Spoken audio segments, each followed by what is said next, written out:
మనకి పండంటి కాపురానికి 12 సూత్రాలు. మెయిన్ ముఖ్యమైన సూత్రం చెప్తున్నానా మీకు.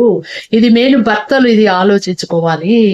ఏ ఆడపిల్లైనా పెళ్లి కాక ముందుకు కలగనేది తన భర్తతోటి హ్యాపీగా ఎంజాయ్ చేయాలి. మంచిగా సినిమాలు పోవాలి, షికార్లు పోవాలి, మంచిగా సరే ఇండియాలో అయినా సరే యాత్రలకు లేకపోతే కొడైకెనాల్‌కు అటు ఇటు తిరగాలని చాలా కలలు కంటారు. పెళ్లి కాక ముందుకి ఏ ఆడపిల్ల అయినా సహజం.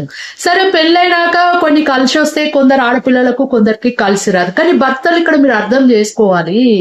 భార్యను మీరు ఆనందపరచాలంటే మీరు 5 స్టార్ హోటల్‌కి తీసుకుపోవాల్సిన అవసరం లేదు.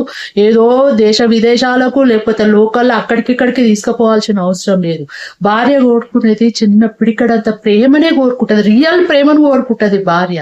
నీ భార్యతోటి అరే నాకు ఇదే వీలవుతది అని చెప్పేసి ఇంట్లోనే ఇంత అన్నం వండుకోండి, ఇంత కూర వండుకోండి, మంచిగా టిఫిన్ కట్టుకోండి, మంచిగా భార్యను తీసుకొని ఒక పార్కుకు పిల్లలను తీసుకొని మంచిగా భార్య పిల్లలతో ఎంజాయ్ చేసి మంచిగా తిని మంచిగా అక్కడ ఆడుకొని మంచిగా పిల్లలతోటి ఇంటికి రండి. అంతకంటే తృప్తిగా భార్యకి ఏది ఉండదు.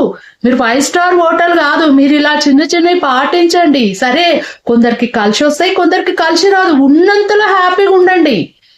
మీకు ఎంత కలిగితే అంతలోనే మీరు ప్రేమాప్యాయతలు పంచుకుంటేనే ఆ సంసారం అనేది ఆ ప్రేమ ఆప్యాయతలు భార్యాభర్తల మధ్యలో అది బాండింగ్ అనేది ఉంటది.